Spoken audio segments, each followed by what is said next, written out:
여러분 안녕하십니까? 8월 30일 굿모닝 MBN 시작합니다. 먼저 오늘의 주요 뉴스입니다. 국민의힘이 추석 전 새로운 비상대책위원회 출범을 위해 오늘 오전 의원총회를 열고 당헌 당규 개정 논의에 돌입합니다.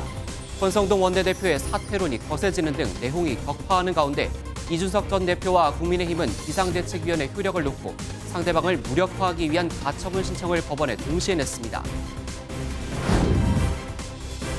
더불어민주당 이재명 신임 당대표가 민생 위기 극복을 위한 영수회담을 거듭 요청하고 문재인 전 대통령을 찾아가는 등 민생과 통합 행보에 나섰습니다.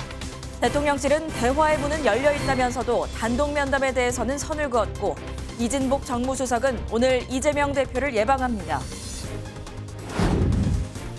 다음 달 기준금리를 한 번에 0.75%포인트 올리는 자이언트 스텝을 예고한 파월 미국 연준 의장의 발언에 원달러 환율이 급등해 2009년 글로벌 금융위기 이후 13년 4개월 만에 1,350원을 돌파했습니다.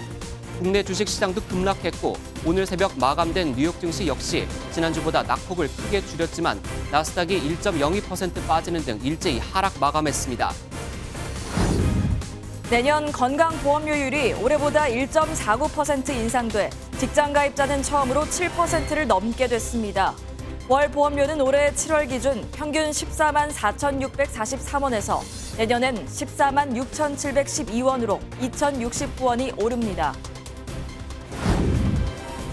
미국이 50년 만에 재개한 유인 달 탐사 아르테미스 프로그램의 첫 로켓 발사가 엔진 연료 누출 문제로 연기됐습니다. 다음 달 2일이나 5일 다시 발사가 추진될 것으로 예상되는데 연기된 원인이나 심각성에 따라 더 늦어질 수 있다는 전망도 나옵니다. 화요일인 오늘은 전국이 흐리고 새벽부터 아침 사이에 전국 대부분 지역에 비가 내리기 시작하겠습니다.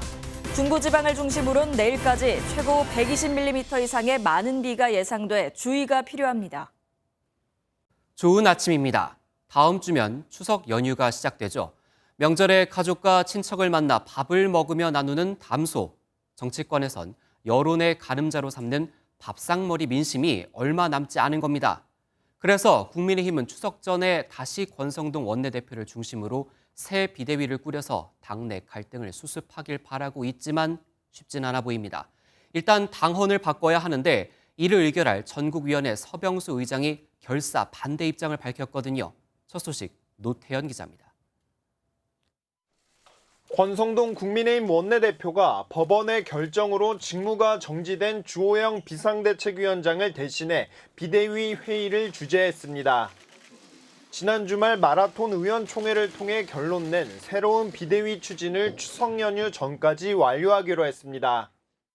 현재 당이 비상 상황이라는 것을 재확인하였고 새로운 비대위 구성을 합의했습니다. 당헌 당규를 정비한 이후 새로운 비대위원회를 출범시켜야만 혼란은 최소화할 수 있습니다. 오늘 의원총회에서 당헌 당규 개정을 논의한 뒤 상임 전국위원회와 전국위원회를 열어 새 비대위원장 임명까지 추진하겠다고 밝혔습니다. 하지만 전국이 소집 권한을 갖고 있는 서병수 의장은 소집 요구에 응하지 않겠다며 거부 의사를 분명히 했습니다. 비상 상황이라는 걸 인정하지 않은 법원 판단을 존중해야 한다는 이유입니다. 두 번 잘못은 해서는 안 된다고 봅니다. 지난번 법원의 판결로 인해서 그런 것이 무효화되었다라고 생각을 합니다. 똑같이 절차와 과정을 거쳐서 결론을 낸다고 하더라도 또 다른 잘못된 결정이 서 의장은 권 원내대표가 사퇴하고 새로운 원내대표가 전당대회를 준비해야 한다고 주장했습니다. 권 원내대표는 의총에서 결정된 총의를 따라야 한다며 서 의장이 소집을 거부하면 전국이 부의장이 사회를 보는 방안도 있다며 새 비대위 구성 강행 의지를 드러냈습니다. MBN 뉴스 노태현입니다. 예고했던 대로 국민의힘 이준석 전 대표는 또다시 가처분 신청을 냈습니다. 비대위 그만하라는 취지입니다. 국민의힘 당 안에서도 비대위를 유지할 게 아니라 권성동 원내대표가 물러나고 새 지도부가 문제를 해결해야 한다는 목소리가 커지고 있습니다. 이어서 이기종 기자입니다. 국민의힘 이준석 전 대표는 법원의 권성동 원내대표 등 비대위원 8명의 직무를 정지해달라는 가처분 신청을 추가로 냈습니다. 이 전 대표 변호인단은 비대위원장 효력 정지에도 의원총회를 통해 비대위를 강행하려는 것은 가처분 결정 취지에 반한다고 밝혔습니다. 비대위원장 직무 대행도 비대위원도 모두 무효라는 주장입니다. 이 전 대표는 대구 경북 지역에서 여론전을 이어갔습니다. 어떤 우회로를 찾는 것이 답이 아니라 결국은 이 반헌법적이라고 규정된 상황 포괄적으로 보고 판단했으면 좋겠습니다. 윤리위의 추가 징계 추진에 대해서는 또 다른 무리수라고 비판했습니다. 당의 혼란은 커지고 있습니다. 윤상현, 유이동, 최재형 의원은 함께 기자회견을 열어 비대위 해산과 권성동 원내대표 사퇴를 요구했습니다. 당이 직면한 문제의 본질을 직시하고 꼼수가 아닌 정도를 선택해야 합니다. 국민적 상식에 부합되는 조치들을 신속하고 과감하게 취해야 합니다. 안철수 의원은 SNS에 법적 다툼의 미로 속으로 들어갈 수 있다며 권 원내대표가 즉시 물러나야 한다고 주장했습니다. 하태경 의원도 권 원내대표가 사퇴를 수습하겠다는 것은 욕심에 불과하다고 지적했습니다. 이런 가운데 국민의힘도 주호영 비대위원장 직무정지 가처분 결정에 대한 이의 신청에 이어 그 집행을 정지해달라는 신청서를 법원에 제출했습니다. MBN 뉴스 이기종입니다. 취임 첫날 이재명 더불어민주당 대표는 경남 평산마을 문재인 전 대통령을 예방해 친문과 친명그룹은 같다며 통합을 강조했습니다. 처음 주재한 최고위원회의에선 윤석열 대통령을 향해 영수회담을 공식 요청했는데 윤 대통령은 가능성을 열어뒀습니다. 백길종 기자가 보도합니다. 취임 첫날을 맞은 이재명 더불어민주당 대표가 강조한 건 민생과 통합입니다.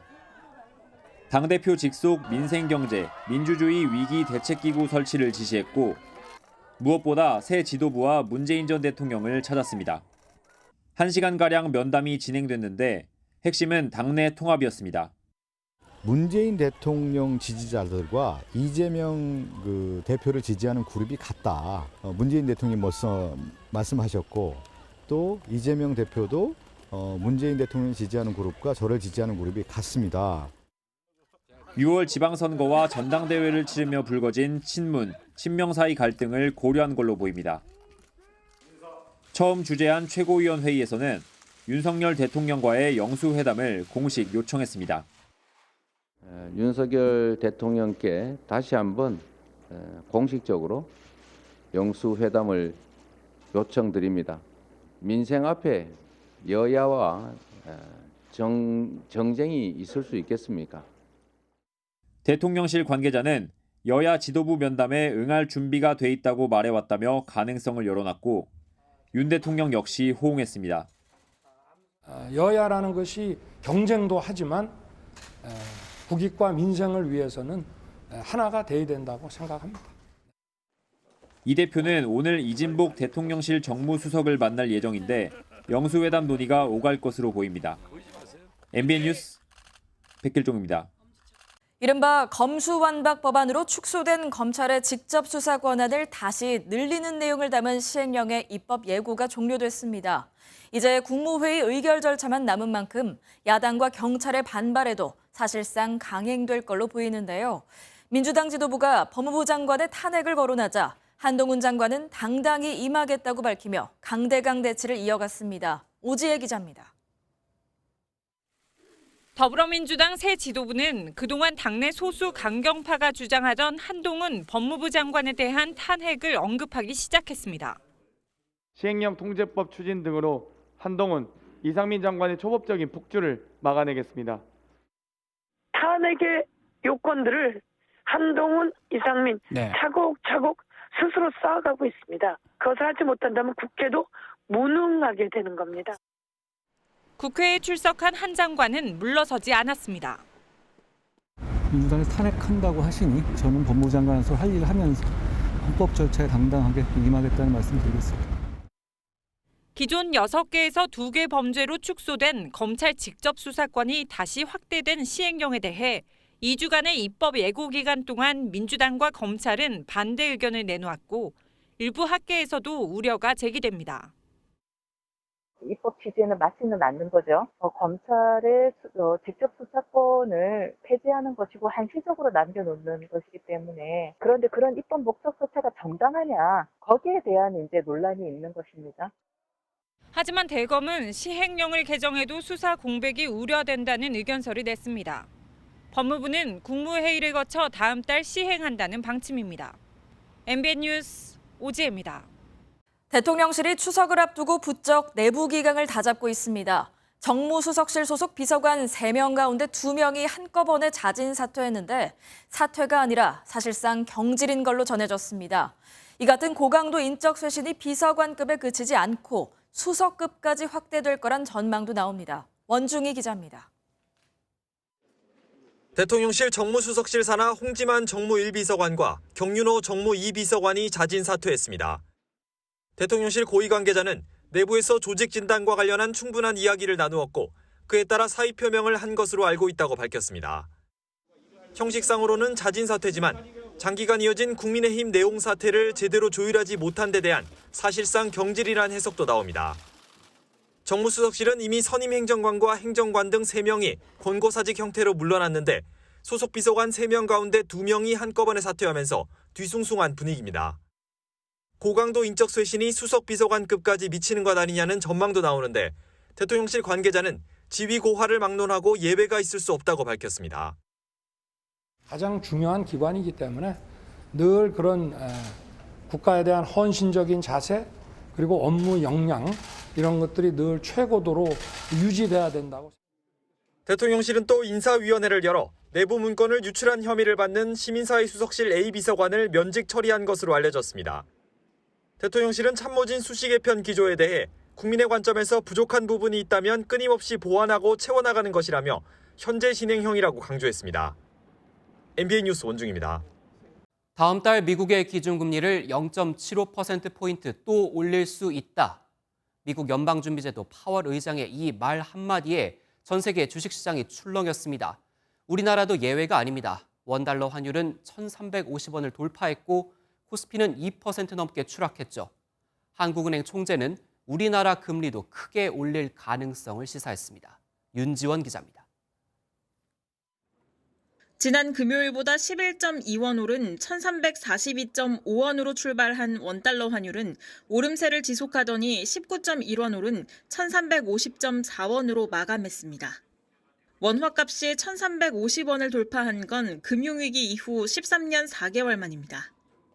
주식시장에선 외국인의 매도가 이어지며 코스피가 2% 넘게 하락한 2,426.89로 마감했습니다. 0.75%포인트 금리 인상을 의미하는 자이언트 스텝을 암시한 파월 연준 의장의 잭슨 홀 발언으로 달러 강세가 더욱 거세진 영향입니다. 방기선 기획재정부 1차관이 시장 안정을 위한 정책적 노력을 강화하겠다며 당국의 개입을 시사했지만 환율 급등세를 막지는 못했습니다. 시장에서는 원화값이 1,400원을 돌파할 가능성도 있는 것으로 보고 있습니다. 1차적으로는 1,365원 정도를 상단으로 보고 있는데 글로벌 금융시장의 불안 심리가 더 커지거나 아니면 시장 위험 회피 심리가 강해진다면 사실상 1,365원 이상의 1,400원까지도 열어놔야 되지 않을까라고. 환율 상승에 따른 수입 물가 압력으로 우리 역시 큰 폭의 금리 인상이 불가피하다는 목소리가 커지고 있습니다. 이창용 한국은행 총재는 블룸버그 TV와의 인터뷰에서 물가 상승률이 5%를 넘어설 경우 물가 안정에 중점을 둘 수밖에 없다며 0.5%포인트 빅스텝 가능성을 시사했습니다. 미국의 금리 인상이 단행되면 한미 금리 차는 다시 0.75%포인트로 벌어지는 만큼 0.25%포인트씩 점진적 금리 인상을 유지하겠다던 한국은행의 기조도 바뀌고 있습니다. MBN 뉴스 윤지원입니다. 뉴욕 증시가 일제히 하락했습니다. 현지 시간으로 어제 뉴욕 증권거래소에서 S&P 500 지수는 전장보다 0.67% 하락한 4,030을, 나스닥 지수는 1% 이상 급락한 12,017의 거래를 마쳤습니다. 파월 의장은 지난달 26일 잭슨홀에서 열린 연례 경제정책 심포지엄에서 앞으로도 금리 인상과 함께 높은 수준의 금리 인상을 유지하겠다는 의사를 밝혔습니다. 날이 추워지기 시작하는데 당장 가스 요금이 걱정입니다. 국제 천연가스 가격도 치솟고 있거든요. 안 그래도 비싸게 사서 국민에게 저렴하게 공급하고 있는 가스공사의 적자가 5조를 넘어서자 정부는 10월에 가스요금 인상을 검토하고 있습니다. 10월엔 또 전기요금까지 오를 예정입니다. 안병욱 기자가 보도합니다. 천연가스 사용량의 36%를 러시아에서 수입 중인 유럽연합. 우크라이나 전쟁으로 러시아가 에너지 무기화 정책을 펼치고 공급량을 줄이면서 천연가스 가격은 작년보다 10배나 폭등했습니다. Die Preise steigen ja, das haben ja einige schon gesagt. Und sie steigen massiv. Und deshalb ist es so zentral. 우리 가스는 도시가스의 발전 원료인 LNG 수입 가격도 덩달아 뛰어 지난해 같은 기간보다 2배 넘게 오른 상황. 하지만 물가 관리 등의 이유로 뛰는 수입 가격만큼 도시가스 요금을 올릴 수 없다 보니 한국가스공사의 손실액은 5조 원을 넘어섰습니다. 원달러 환율 급등으로 수입 비용 부담마저 커지자 정부는 올해 이미 2차례 올린 도시가스 요금을 더 올리는 방안을 검토하고 있습니다. 10월에 이미 계획된 정산 단가 인상 외에 기준 연료비도 함께 올리는 방안을 검토 중인 것으로 알려졌습니다. 이에 따라 4인 가구 기준 월 800원 이상 요금이 10월에 오를 예정인 가운데 기준 연료비 추가 인상폭에 따라 상승폭은 커질 전망입니다. 물가 안정이라든지 정부의 정책적 목표도 달성을 해야 되지만 그 원가가 반영되지 못하면은 이제 에너지 시장에서 이제 좀 가격 왜곡이 발생하기 때문에 게다가 10월에는 전기요금 인상도 예정돼 있어 올 겨울 서민들의 난방비 부담은 예년보다 만만치 않을 전망입니다. MBN 뉴스 안병욱입니다. 내년 건강보험료율이 1.49% 인상되면서 직장가입자 보험료율은 처음으로 7%대를 넘겼습니다. 늘어난 건강보험 지출을 고려해 인상률을 낮췄다고는 하지만 법정 국고지원금 지원이 제대로 이루어지지 않고 있다는 지적도 나옵니다. 배준우 기자입니다. 내년도 건강보험료 산정에 활용되는 건강보험료율이 1.49% 인상됩니다. 정부는 건강보험 수입 감소와 필수 의료체계 강화 등 인상 필요가 있으며 물가를 고려해 인상폭을 결정했다고 밝혔습니다. 내년에는 건강보험 부가세의 개편과 소득세법 개정으로 인한 건강보험 수익 감소 요인도 있습니다. 이에 따라 직장 가입자는 월 평균 보험료가 2,069원 오릅니다. 하지만 소득세법 개정으로 식대 비과세 한도가 확대돼 이를 적용받는 경우 월소득 300만 원을 받았을 때 실제 납부액은 64원 인상됩니다. 지역가입자도 10만 7,441원으로 1,598원 인상되지만 건강보험료 부과체계 개편으로 평균 보험료가 줄어 실제 보험료 납부액은 2만 원 감소할 것으로 예상됩니다. 시민단체들은 건보료 인상이 서민과 취약계층에 부담이 돼 국고 지원을 늘려야 한다며 반대 목소리를 높였습니다. 노동자 서민이 아니라 정부 부담을 확대하라! 확대하라! 확대하라! 확대하라! 지출 효율화가 급선무란 지적도 나옵니다. 이에 정부는 초음파와 MRI 등 이른바 문재인 케어로 확대된 건강보험 적용이 적절한지 재평가하는 등 건강보험 재정개혁에 나서겠다는 방침입니다. 이를 위해 재정개혁 추진단을 구성해 10월까지 방안 마련에 나설 계획입니다. MBN 뉴스 배준우입니다. 미국이 중국을 견제하기 위해서 인플레이션 감축법을 내놓으면서 한국산 전기차는 현지에서 보조금을 받을 수 없게 됐죠. 이에 따라 우리 업체들은 판매가 줄어들까 우려하고 있는데요. 조태용 주미 한국대사가 미국 정부와 협의를 진행하기로 합의했다고 밝혔습니다. 협상 대표단도 미국을 찾아 우리 정부의 입장을 전달하고 보완 대책 등을 협의할 예정입니다. 워싱턴 최중락 특파원입니다. 지난 16일 바이든 미국 대통령이 서명하고 공포한 인플레이션 감축법. 미국에서 제조된 배터리 등을 사용한 전기차만 보조금 혜택을 주면서 한국 자동차 업체에 대한 차별 논란이 불거졌습니다. 특히 현대차는 미국의 대규모 투자 계획을 발표한 직후여서 뒤통수를 맞았다는 여론이 거세졌습니다. 조태영 주미 한국대사는 국익을 확보하기 위해 미국 측과 당당하게 협의를 진행하기로 합의했다고 밝혔습니다. FTA 파트너인 한국산 전기차에 대한 차별적 조치가 부당하다는 점을 강조했고 미국 측에서도 별 이견을 제시하지 않고 있습니다. 한미 두 나라 정부는 이 문제에 대한 해법을 마련하기 위한 정부 간 협의를 진행해 나가기로 합의하였습니다. 미국 측과 협의하기 위한 대표단도 워싱턴에 도착했습니다.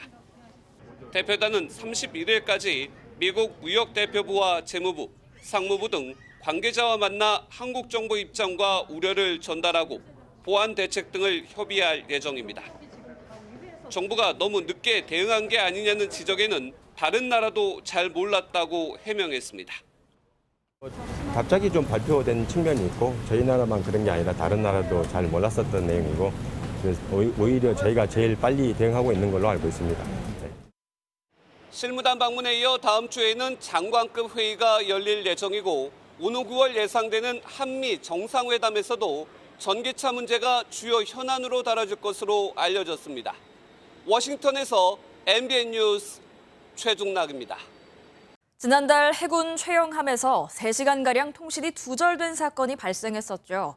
해군이 어제 자체 조사 결과를 발표했는데 기강회의로 인한 과실임을 인정했습니다. 당시 최영함은 통신 두절을 확인하고도 대응 조치를 하지 않은 데다 해군 참모총장과 합참은 상황이 종료된 후에야 상황을 보고받았습니다. 김지영 기자가 보도합니다. 태풍을 피해 제주항에서 출항해 흑산도 서방에서 항해하던 최영함에서 통신 장애가 발생한 건 지난달 5일 0시 28분. 최영함이 특정 방향으로 항해하면서 함정 자체 구조물에 의해 주 위성 통신이 차단됐습니다. 하지만 최영함은 대체 통신망 전환이나 항해 방향 변경 등 어떤 조치도 취하지 않았습니다. 통신 두절을 확인한 3함대 지휘 통제실이 0시 47분 위성전화 연결을 시도했지만 이마저도 실패했습니다. 최영함이 새롭게 받은 위성 전화번호를 3함대와 해군 작전사령부 등에 알리지 않았고 지휘부 역시 확인하지 않은 탓입니다. 결국 통신 두절 확인 3시간여 만인 새벽 4시 8분에서야 통신이 재개됐습니다. 군 당국은 기강에 문제가 있었다고 인정하며 관련자를 엄정 조치하겠다고 밝혔습니다. 제1, 제2, 제3, 제4의 통신수단이 만약 하나 문제가 되면 자동으로 연동되는 방법이라든지 이런 시스템적 차원에서도 검토를 해보겠습니다. 당시 해군 참모총장과 합동참모본부에 상황 종료 후 이뤄진 늑장 보고에 대해서도 군 당국은 앞으로 적시 보고가 이루어지도록 보고체계 전반을 보완할 계획입니다. MBN 뉴스 김지영입니다. 윤석열 대통령이 임명하는 첫 대법관 후보인 오석준 후보자의 인사청문회가 어제 국회에서 열렸습니다. 과거 800원을 횡령한 버스기사를 해고한 게 정당하다고 봤던 판결에 질타가 쏟아졌고 오 후보자는 마음이 무겁다고 고개를 숙였습니다. 서영수 기자입니다. 윤석열 정부 첫 대법관 후보로 지명된 오석준 대법관 후보자는 사회적 약자에 대한 감수성을 강조했습니다. 사회적 약자가 당사자인 사안일수록 더 낮은 자세로 당사자의 의견을 경청하면서 정의로운 결론이 무엇인지에 대하여 숙고를 야당은 800원을 횡령한 버스기사를 해고한 게 정당하다고 본 오 후보자의 과거 판결을 문제 삼았습니다. 사회적 약자들에 대해서는 별로 몰입을 안 하시고요. 고위공직자나 권력기관의 종사자들한테는 충분히 몰입하셔서 그 사람들 버스회사 측 변호사가 오 후보자의 고교 후배라 판결에 영향을 준 게 아니냐는 지적은 부인하면서도 버스기사에게는 고개를 숙였습니다. 결과적으로 그분이 저의 판결로 인해서 그 어려움을 겪고 있을 수도 있다는 생각에 저도 마음은 무겁습니다. 서울대법대 1년 선배인 윤 대통령과의 사적 친분이 사법부 독립성을 해칠 수 있다는 우려에 대해서는 선을 그었습니다. 대통령 의중 아니라 헌법과 법률 양심에 따라서 독립적으로 판결하셔야 된다고 생각하는데 예, 100% 약속드리겠습니다. 국회는 조만간 오 후보자에 대한 임명동의 경과 보고서 채택 여부를 결정할 예정입니다. MBN 뉴스 서영수입니다. 오늘부터 내일까지 중부지방에 최고 120mm 이상 많은 비가 내릴 것으로 보입니다. 비가 내리는 곳은 돌풍과 함께 천둥 번개도 예상돼 철저한 대비가 필요합니다. 심가연 기자입니다. 어제 전국이 흐린 가운데 중부지방을 비롯한 일부 지역에는 약한 빗방울이 떨어졌습니다. 저녁까지 내린 비의 양은 5mm 내외로 적었지만 무더위의 기세를 잠재우면서 서울의 한낮 최고 기온은 23도까지 떨어졌습니다. 비는 오늘 새벽 저기압이 중부지방을 통과하면서 다시 시작될 전망인데 이틀간 일부 지역에서는 어제보다 훨씬 강한 비가 이어질 것으로 기상청은 내다보고 있습니다. 중부지방을 중심으로 30에서 80mm, 많은 곳은 120mm 정도의 많은 비가 예상되니 유의하시기 바랍니다. 120mm 이상이 내리는 곳은 경기 남부와 강원, 충청 등 수도권으로 이외 남부지방은 5에서 40mm 내외입니다. 비가 강하게 오는 지역에서는 돌풍과 함께 천둥, 번개가 치는 곳도 있을 것으로 보여 시설물 관리 등에 각별한 주의가 필요합니다. 주 후반에는 비가 그치고 낮 기온이 다시 30도 가까이 오르면서 늦여름 더위가 나타날 전망입니다.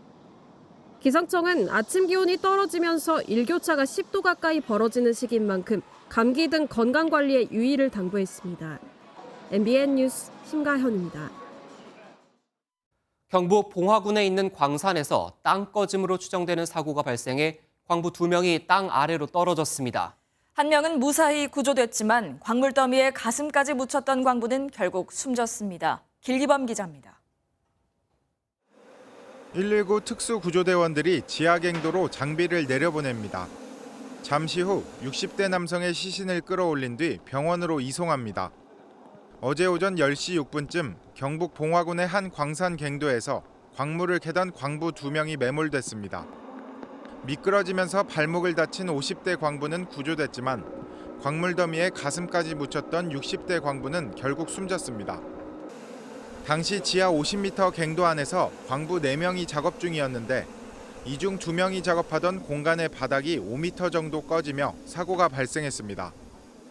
소방당국은 구조대원 60여 명과 장비 26대를 투입했지만 추가 붕괴 우려로 구조에 어려움을 겪었습니다. 입구 자체가 굉장히 좁아서 많은 사람들이 들어와서 작업을 하기가 곤란했고 또 메모리라는 특성상 2차적인 붕괴나 메모리 우려가 있었기 때문에 사고가 난 광산은 납과 아연 등을 캐는 곳으로 경찰은 광산업체 관계자들을 상대로 사고 원인을 조사하고 있습니다. MBN 뉴스 길기범입니다.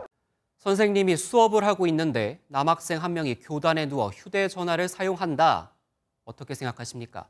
학교 측은 학생이 선생님을 몰래 촬영했는지 경찰에 조사를 의뢰했고 교육청은 교권 침해 여부를 조사해 학생에 대한 처벌 수위를 정하겠다고 밝혔습니다. 김영현 기자가 보도합니다. 충남 홍성의 한 중학교입니다. 여교사가 영어 수업을 하고 있는데 갑자기 한 남학생이 교단에 올라와 들어놓습니다. 한 손에는 휴대전화를 든 채 무언가를 하고 있습니다. 이를 지켜보던 학생들은 제지하기는커녕 오히려 큰 소리로 말하거나 욕설을 내뱉기도 합니다. 와, 내 저거. 한 학생이 휴대전화로 이 모습을 촬영한 영상은 SNS를 통해 빠르게 번졌습니다. 당시 해당 여교사는 학생의 행동을 무시한 채 수업을 이어간 것으로 알려졌습니다. 논란이 커지자 학교 측은 해당 영상을 내리도록 조치했고 해당 학생을 불러 진상조사에 나섰습니다. 핸드폰 충전하고 틱톡 그 영상을 확인했대. 여교사는 담임교사로 학생이 1분 정도 있다 들어갔기 때문에 교육활동 침해의 심각성에 대해 알지 못했다고 학교 측에 말한 것으로 전해졌습니다. 홍성교육지원청은 교권보호위원회를 열어 교권 침해 여부를 조사하고 학생들의 처벌 수위를 결정할 계획입니다. 교권보호위원회가 열리면 이제 외부위원과 내부위원회에서 이제 열리기 전에 심의를 하고 결과가 나오게 되면 그걸 많이 참작을 하겠죠. 학교 측은 학생들이 여교사를 몰래 촬영했는지를 확인하기 위해 경찰에 조사를 의뢰했습니다. 영상 속에는 또 다른 남학생이 상의를 벗은 채 수업을 받고 있는 모습도 등장해 논란을 키웠습니다. MBN 뉴스 김영현입니다. 중국 폐공장에 보이스피싱 조직을 만든 국내 조직폭력배 일당 42명이 경찰에 적발됐습니다. 일당의 총책은 한국에 몰래 들어와 병원 진료를 받다가 덜미를 잡혔습니다. 이규현 기자가 단독 보도합니다. 모자를 눌러 쓴 한 남성이 건물 안으로 들어갑니다. 잠시 뒤 경찰들이 뛰어들어와 남성을 건물 밖으로 데리고 나갑니다. 차량인가 어딘가 이렇게 모은 군대를 조금 가본 것 같아요. 그 사람들이 모은 사람들이 몇 명이 나와서 붙잡아 가지. 지난 26일 중국에서 활동 중이던 보이스피싱 총책 A씨가 경찰에 체포됐습니다. 한국으로 돌아온 뒤 잠적한 총책을 쫓던 경찰은 끈질긴 추적 끝에 이곳 안산의 한 병원에서 진료차 방문한 피의자를 붙잡았습니다. 전주에서 조직폭력배로 활동하던 A씨는 지난 2014년 중국으로 건너가 주택과 폐공장에 보이스피싱 사무실을 차렸습니다. 그리고 국내에서 모집한 조직원들을 중국으로 부른 뒤 보이스피싱 조직을 만들었습니다. 이들은 불특정 다수에게 전화를 걸어 자신들을 스포츠 토토 측으로 속인 뒤 체크카드나 통장을 빌려주면 사용료로 300만 원을 주겠다고 꼬드겼습니다. 하지만 실제로는 카드 등을 받아 돈을 뜯어내 유흥비나 도박 자금으로 사용한 것으로 조사됐습니다. 첩보를 입수한 경찰은 다수의 한국인이 중국에 입출국하는 것을 확인하고 이후 42명을 검거한 뒤 25명을 구속했습니다. 경찰은 체포영장을 발부받은 또 다른 보이스피싱 총책 B씨에 대해 적색 수배를 내려 국내 송환을 추진할 방침입니다. MBN 뉴스 이규현입니다.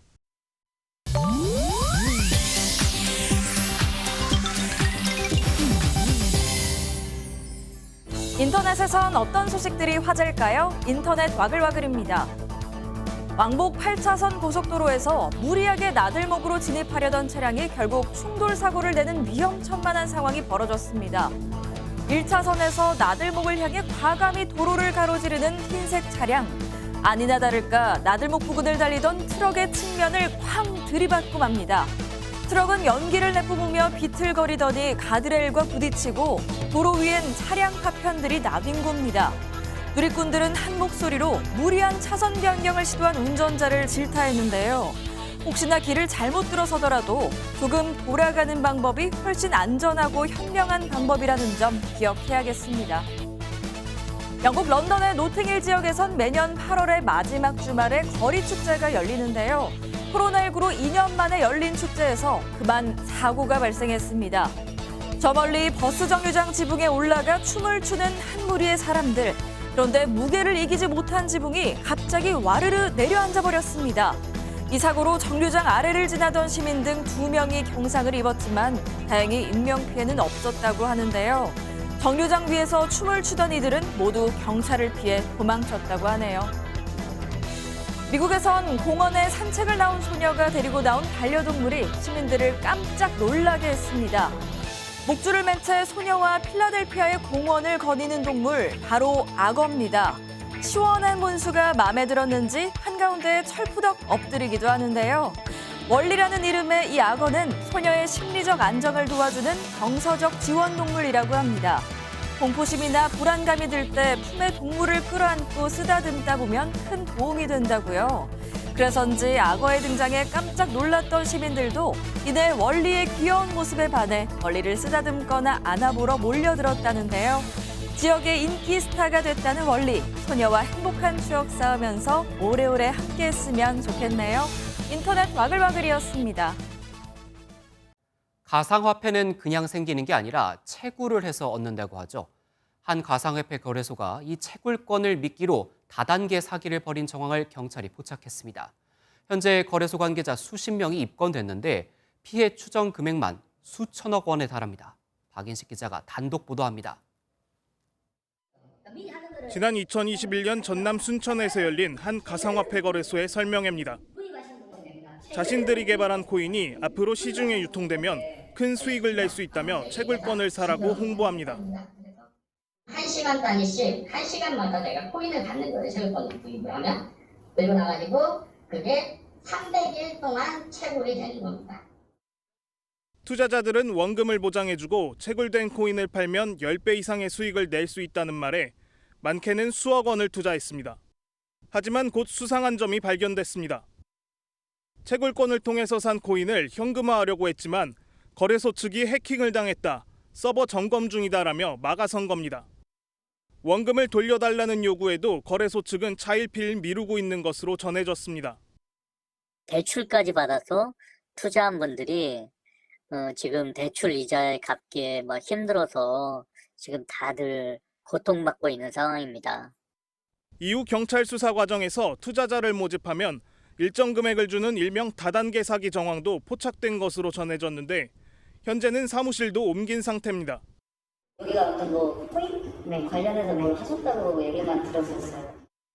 문제는 거래소 측이 새로운 코인을 만들어 또 다른 투자자들을 끌어모으고 있다는 겁니다. 경찰이 확인한 피해자는 약 300명. 피해 금액은 적어도 수천억 원에 달할 것으로 추정하고 있습니다. 서울 동대문 경찰서는 유사 수신과 사기 등의 혐의로 현재까지 해당 가상화폐 거래소 관계자 22명을 입건하고 수사를 확대하고 있습니다. MBN 뉴스 박인식입니다. 경찰이 이재명 민주당 대표의 백현동 관련 발언이 허위 사실 공표라며 사건을 검찰에 넘겼습니다. 민주당은 대표가 취임하자마자 섬뜩하다며 경찰의 정치적 행태에 반드시 책임을 묻겠다고 비판했습니다. 이 소식은 윤기란 기자가 보도합니다. 지난해 10월 경기도 국정감사에서 국민의힘 의원들은 성남시 백현동 한국식품연구원 부지가 자연녹지에서 준주거지역으로 용도 변경되면서 임대아파트 건립 계획이 분양아파트로 전환돼 특혜 의혹이 있다고 주장했습니다. 그러자 이재명 당시 경기지사이자 민주당 대선 후보는 국토부의 협박으로 어쩔 수 없이 용도 변경을 했다는 취지로 답했습니다. 만약에 안 해주면 직무유기 이런 걸 문제 삼겠다고 협박을 해서 이후 국민의힘은 오히려 성남시가 용도 변경에 부정적이다가 태도를 바꾼 사실이 공문으로 확인됐다며 이 대표를 허위사실 공표 혐의로 고발했습니다. 백현동 개발과 관련된 용도 변경에 관해서도 국민들에게 국토부가 협박을 한 것처럼 거짓말을 했습니다. 10개월여에 걸쳐 수사를 벌인 경찰은 이 대표에게 허위사실 공표 혐의가 있다는 결론을 내렸습니다. 이 대표가 국토부의 용도 변경 요청은 단순 협조 요청이라는 사실을 알았을 것으로 본 겁니다. 경찰은 성남시 공문 등과 사건 관계인들의 진술을 종합해 이재명 당시 성남시장이 해당 부지의 용도 변경이 의무가 아니라는 점을 직접 보고받은 것으로 판단했습니다. 따라서 경찰은 지난 26일 기소 의견으로 사건을 수원지검 성남지청에 넘겼습니다. 검찰은 다음 달 9일인 선거법 공소시효 만료를 고려해 최대한 빨리 기소 여부를 결정할 방침입니다.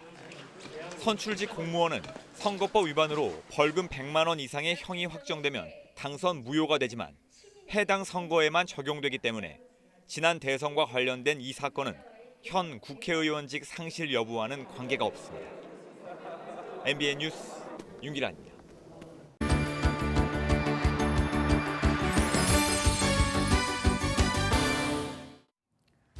굿모닝 월드입니다. 헬로윈이 아직 2달이나 남았는데 때 아닌 호박이 등장했습니다. 심지어 이 커다란 호박이 카약으로 변신했는데요. 누구보다 이색적인 항해를 마친 한 남자를 소개합니다. 미국 중부 미주리강. 한 남성이 평화롭게 노를 젓고 있습니다. 그런데 타고 있는 카약이 심상치 않죠. 그 정체는 다름 아닌 호박입니다. 게다가 이분이요, 이 호박을 타고 무려 25.5마일, 그러니까 41km를 가는데 성공했답니다. 기네스 기록을 갈아치운 건데요. 자신의 농장에서 기른 호박을 카약 삼아 11시간 동안 노를 저은 이 남성. 자신의 60살 생일을 기념해 이런 모험을 감행했다고 합니다. 평생 자랑할 생일이 되겠죠. 신발이나 또 빵 속에 든 스티커까지 온갖 것들이 재테크 수단이 되는 요즘인데요. 여기 최고의 수익률을 자랑하는 재테크가 있습니다. 왕년에 야구 좀 챙겨보신 분들이라면 더 주목하셔야겠는데요. 뉴욕 양키스의 전설적인 강타자 미키 맨틀. 세상을 떠난 지 27년 만에 그가 다시 회자되고 있습니다. 1952년에 나온 미키 맨틀의 야구 카드가 무려 1,260만 달러, 우리 돈 약 170억 원에 팔렸기 때문인데요. 스포츠 수집품 경매 사상 가장 비싸게 팔린 거라고요. 이 카드의 소유자는 30여 년 전 5만 달러에 이 카드를 샀다는데요. 200배가 넘는 수익을 올렸으니 정말 엄청난 재테크를 한 셈입니다. 매연자욱한 도로 위 오토바이 운전자들에게 요긴한 물건이 등장했습니다. 더위를 많이 타는 분들에게는 더 필요할 것 같은데요. 신박한 특수 헬멧을 만나보시죠. 인도 뉴델리. 한 남성이 헬멧을 쓴 채 오토바이를 모는 중입니다. 그런데 이 헬멧이 또 그냥 헬멧이 아닌데요. 필터가 장착돼 매연과 오염된 공기를 정화해주고요. 헬멧 뒤쪽에는 아예 선풍기가 달렸습니다. 운전 중에도 온도를 유지해주는 특수 헬멧인데요. 개발자는 오염물질을 80% 이상 제거해주는 이 제품이 세계 최초라고 주장하고 있습니다. 매연 자욱한 도시의 오토바이 운전자들이라면 정말 앞다퉈 살 것 같죠. 지금까지 굿모닝 월드였습니다. 해외에서 국내로 들어오려면 입국 전 코로나19 검사를 받아야 하죠. 그런데 음성 확인서를 제출했는데도 현지 공항에서 퇴짜를 맞아 울며 겨자 먹기로 웃돈을 주고 검사를 다시 받는 사례가 베트남에서 속출하고 있습니다. 이런 부작용이 나오자 결국 정부도 입국 전 검사를 폐지하는 쪽으로 가닥을 잡았습니다. 조희로 기자입니다. 베트남 하노이에서 여행을 마치고 귀국하려던 강민철 씨는 입국 전 현지 코로나19 검사에서 음성이 나왔지만 항공사로부터 탑승 불가 통보를 받았습니다. 현지 병원에서 받은 음성 확인서에 신속이라는 문구가 없다는 이유에서였습니다. 그러던 중 때마침 누군가 강 씨 일행에게 제안을 해왔습니다. 1인당 100만 동을 주면 근처에 있는 이제 그 의료기관 가서 음성 확인서를 이제 그 양식에 맞게 해서 이제 뭐 비행기를 타는데 지장이 없도록 하겠다. 추가 비용 요구에도 순순히 돈을 주며 병원에 따라갔는데 그곳엔 이미 다른 한국인들도 있었습니다. 빠른 뭐 검사를 원하십니까? 막 yes 하면은 그러면 비용을 더 지불하셔야 됩니다. 그 상황에서 안 준다 그러면은 사실 야 너네도 그냥 여기서 내려 우린 몰라 그러면은 완전히 끝나는 거 아니야? 우여곡절 끝에 강 씨는 무사히 귀국했지만 한국인 여행객들의 피해 사례가 속출하고 있습니다. 입국 직후 검사로 대치돼야 된다는 것이고 입국 직후에 지금 우리가 하고 있는 이 PCR 검사는 당분간은 계속 유지를. OECD 국가 중 입국 전 검사를 시행 중인 나라는 사실상 우리나라가 유일합니다. MBN 뉴스 조희로입니다. 인류가 50년 만에 다시 달에 가겠다는 꿈이 잠시 미뤄지게 됐습니다. 미국 항공우주국 나사가 엔진 결함 등의 문제로 유인 달 탐사 아르테미스 프로그램의 첫 로켓 발사를 연기한다고 밝힌 건데요. 다음 발사는 이르면 오는 주말에 추진됩니다. 고정수 기자입니다. 반세기 만에 재개된 유인 달 탐사 프로그램 아르테미스의 첫 번째 로켓이 발사 40분을 남기고 멈췄습니다. Launch Director Charlie Blackwell Thompson has called a scrub of the attempt of launch of Artemis 1. 발사 당일 새벽부터 확인됐던 로켓 엔진 문제가 발목을 잡았습니다. We don't launch until it's right. And in fact, they've got a problem with the gases going on the engine bleed on one engine. 엔진 결함으로 발사를 위한 엔진의 적정 온도 유지가 어려웠고 기상까지 나빠진 탓입니다. 미 항공우주국은 이번 1단계 발사로 우주선과 장비가 적절하게 제작됐는지 확인한 뒤 2024년과 2025년 유인 비행과 달 착륙을 시도하려 했습니다. 다음 발사는 이르면 다음 달 2일 추진됩니다. 그러나 발사 문제 분석에 따라 한 달 넘게 계획이 미뤄질 수 있다는 분석도 나옵니다. 화성 같은 심우주 탐사를 위해 그 중간기지인 달을 연구한다는 아르테미스 프로그램엔 우리나라도 첫 달 궤도선 다누리호를 달 착륙 후보지 탐색에 활용하며 참여하기로 돼 있습니다. MBN 뉴스 고정수입니다. 요즘 파키스탄에선 이상기후로 무려 3달 동안 폭우가 쏟아져 수천 명이 사망하는 등 피해가 속출하고 있습니다. 경제 상황마저 나빠지면서 파키스탄 정부는 국제사회에 지원을 요청했습니다. 주진희 기자입니다. 도로는 끊어졌고 논밭과 집은 물에 잠겨 흔적도 찾아볼 수 없습니다. 군용 헬기로 급류에 갇힌 사람들을 구조해보지만 물살이 거세서 쉽지 않은 상황. 집에서 빠져나와 목숨을 건진 사람들은 못 쓰게 된 살림살이를 생각하면 앞이 막막합니다. पानी अंदर आ गया तो बस हम उस वक्त तो सबको छोड़ के बस अपने जानवर बचाया और एक वॉशिंग मशीन बचाया और दूसरे यूपीएस का बिजली वगैरह. 지난 6월부터 우기가 시작된 파키스탄에서는 3달 동안 평년의 9배에 달하는 폭우가 쏟아지면서 남부 지역이 거의 물에 잠겼습니다. 공식 통계상으로 사망자만 1,000명을 넘어섰고 부상자도 1,575명으로 집계됐지만 실제 사상자는 수천 명에 달할 것으로 보입니다.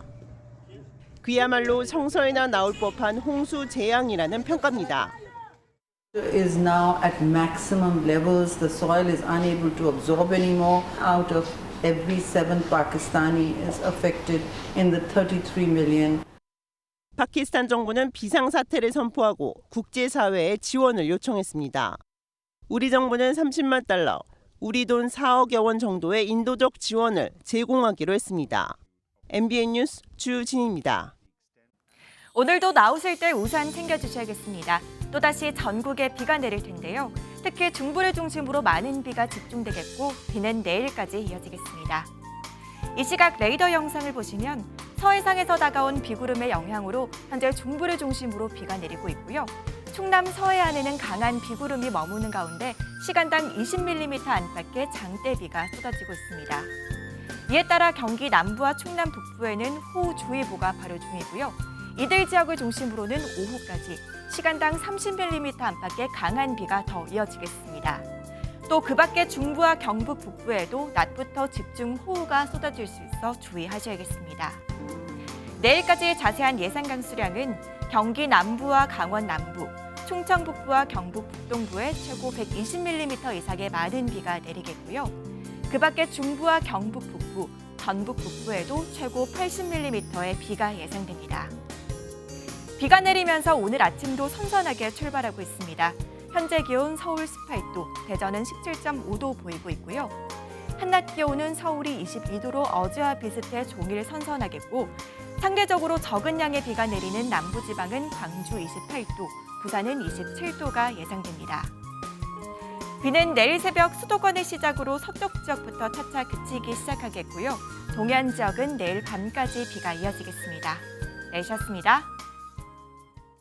하늘 표정이 많이 흐립니다. 안전운전 하시길 바랍니다. 굿모닝 MBN 마칩니다. 오늘도 함께해 주신 여러분 고맙습니다.